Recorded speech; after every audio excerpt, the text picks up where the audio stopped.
Assalamualaikum warahmatullahi wabarakatuh. Saya Dodi Alvesondi dari kelas 12 IPS 4 ingin menjelaskan tentang masa Orde Baru. Orde Baru menggantikan Orde Lama yang merujuk pada era pemerintahan Soekarno sejak Indonesia merdeka. Orde Baru adalah sebutan bagi masa pemerintahan Presiden Soeharto. Lahirnya masa ini diawali dengan dikeluarkannya Super Semar atau Surat Perintah 11 Maret 1966. Latar belakang. Lahirnya Orde Baru dilatar belakangi oleh pergolakan politik di Indonesia yang terjadi pada pertengahan 1960-an. Bahkan pada masa itu disebut sebagai salah satu periode paling penuh gejolak dalam sejarah modern Indonesia. Penyerahan mandat kekuasaan lewat Super Semar dilatar belakangi dengan guncangan pasca G30S pada 1 Oktober 1965. Demokrasi terpimpin Soekarno pun melemah akibat tudingan tentara bahwa Partai Komunis Indonesia atau PKI merupakan dalang di balik peristiwa pembunuhan 7 jenderal tersebut. Tuduhan tersebut tentu memicu amarah dari para pemuda anti komunis.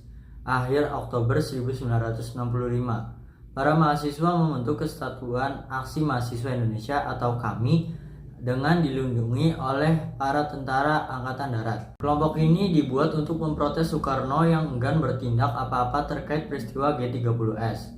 Selain itu, rakyat juga melakukan unjuk rasa soal buruknya perekonomian di bawah kepemimpinan Soekarno. Pasalnya, memasuki 1966, inflasi telah mencapai 600% lebih. Melihat situasi tersebut, Soekarno juga tidak memberi tanggapan apa-apa terkait suara rakyat. Lahirnya Orde Baru didorong oleh kacaunya kondisi politik pada tahun 1966. Adapun faktor politik yang mendorong lahirnya Orde Baru adalah Presiden Soekarno menolak bertanggung jawab atas peristiwa G30S. Posisi Presiden Soekarno semakin terdesak saat kami mempelopori diserukannya 3 tuntutan rakyat atau Tritura pada 12 Januari 1966. Yang isinya, yang pertama, pembubaran PKI beserta ormas-ormasnya, yang kedua, perombakan kabinet Dwi Korah, yang ketiga, turunkan harga pangan. Aksi kami diikuti oleh kesatuan-kesatuan aksi lainnya hingga puncak demonstrasi terjadi pada 11 Maret 1966, di mana para mahasiswa menggencarkan demonstrasi di depan Istana Negara. Melihat kondisi yang semakin genting, Letjen Soeharto meminta agar Soekarno memberikan surat perintah untuk mengatasi konflik tersebut jika ia diberi kepercayaan. Permintaan ini segera ditanggapi dan pada 11 Maret 1966 di Istana Bogor, Presiden Soekarno menandatangani surat perintah untuk mengatasi keadaan. Surat itu disebut Surat Perintah 11 Maret atau Super Semar, yang berisi instruksi agar Soeharto sebagai Menteri Panglima Angkatan Darat untuk mengambil tindakan dalam rangka menjamin keamanan, ketenangan, dan kestabilan pemerintah demi keutuhan bangsa dan negara. Super Semar secara praktis memperlemah posisi Presiden Soekarno karena pemerintah dijalankan oleh Soeharto. Selanjutnya lewat sidang MPRS, Soeharto resmi menjabat sebagai Presiden RI kedua pada 27 Maret 1968. Dengan demikian, terbitnya Super Semar menjadi faktor kuat bagi Soeharto untuk membangun rezim Orde Baru yang bertahan hingga 1998. Setelah memperoleh kekuasaan sepenuhnya, pemerintah Orde Baru melaksanakan penataan stabilitas politik. Langkah perkembangan politik pada masa Orde Baru adalah yang pertama, pemulihan politik luar negeri Indonesia yang bebas aktif. Yang kedua, pemulihan hubungan dengan Malaysia. Yang ketiga, kembali menjadi anggota PBB. Yang keempat, penyederhanaan dan penggabungan fusi partai politik.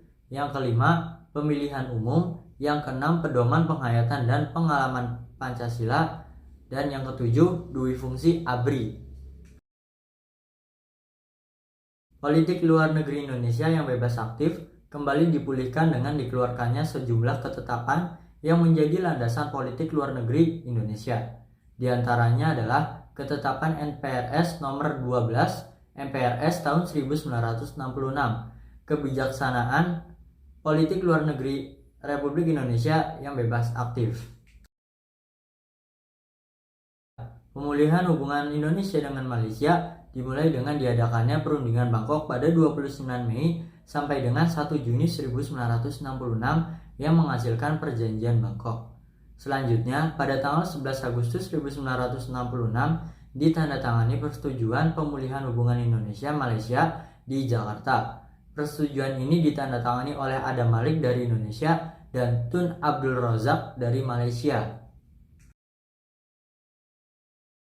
Pada tanggal 28 September 1966, Indonesia kembali menjadi anggota Perserikatan Bangsa-Bangsa atau yang disebut PBB.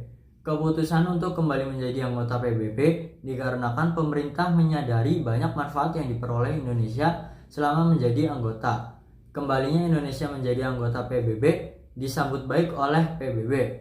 Hal ini ditunjukkan dengan dipilihnya Adam Malik sebagai Ketua Majelis Umum PBB untuk masa sidang tahun 1974. Berdirinya ASEAN ditandai dengan penandatangani Deklarasi Bangkok pada tanggal 8 Agustus 1967. Tujuan pembentukan ASEAN ini adalah untuk meningkatkan kerjasama regional khususnya di bidang ekonomi dan budaya. Tokoh-tokoh yang menandatangani Deklarasi Bangkok adalah yang pertama Adam Malik, Menteri Luar Negeri Indonesia. Yang kedua S. Raja Ratman, Menteri Luar Negeri Singapura. Yang ketiga Tun Abdul Razak, Pejabat Perdana Menteri Malaysia. Yang keempat Thanat Khoman, Menteri Luar Negeri Thailand. Dan yang kelima, Narciso Ramos, Menteri Luar Negeri Filipina.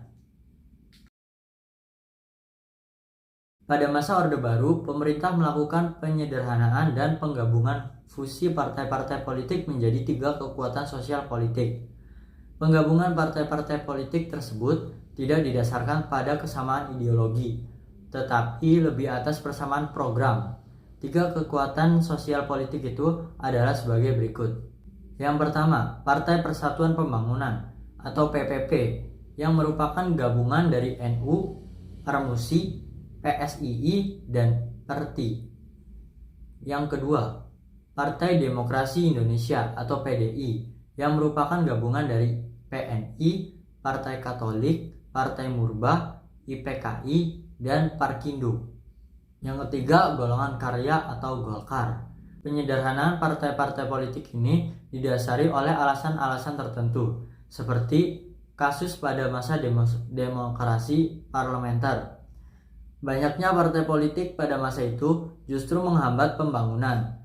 Penyebabnya bukan saja karena persaingan antar partai politik, melainkan juga persaingan di dalam tubuh partai politik itu sendiri yang dinilai dapat mengganggu stabilitas politik. Atas dasar itu, pemerintah Orde Baru berpendapat perlu melakukan penyederhanaan partai sebagai bagian dari pelaksanaan demokrasi Pancasila. Selama masa Orde Baru, pemerintah berhasil melaksanakan 6 kali pemilihan umum, yaitu tahun 1971, 1977, 1982, 1987, 1992, dan 1997.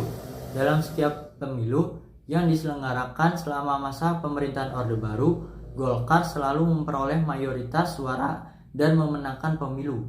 Hal itu disebabkan oleh pengarahan kekuatan-kekuatan penyokong Orde Baru untuk mendukung Golkar. Kekuatan-kekuatan penyokong Golkar adalah aparat pemerintah, pegawai negeri sipil, dan Angkatan Bersenjata Republik Indonesia atau ABRI. Dengan dukungan pegawai negeri sipil dan ABRI, Golkar dengan leluasa menjangkau masyarakat luas di berbagai tempat dan tingkatan. Dari tingkatan masyarakat atas sampai bawah dan dari kota sampai pelosok desa.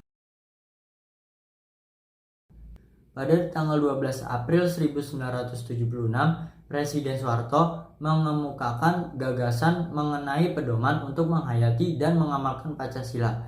Gagasan tersebut terkenal dengan nama Eka Prasetya Pancakarsa untuk mendukung pelaksanaan Pancasila dan UUD 1945 secara murni dan konsekuen. Oleh karena itu, sejak tahun 1978, pemerintah menyelenggarakan penataran P4 pada semua lapisan masyarakat.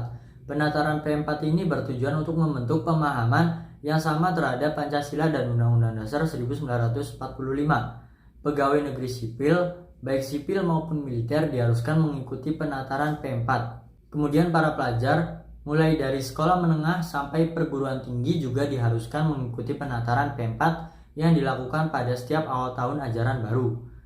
Melalui penataran P4 itu, pemerintah menekankan bahwa masalah suku, agama, ras, dan antar golongan atau SARA merupakan masalah yang sensitif di Indonesia, yang sering menjadi penyebab timbulnya konflik atau kerusuhan sosial.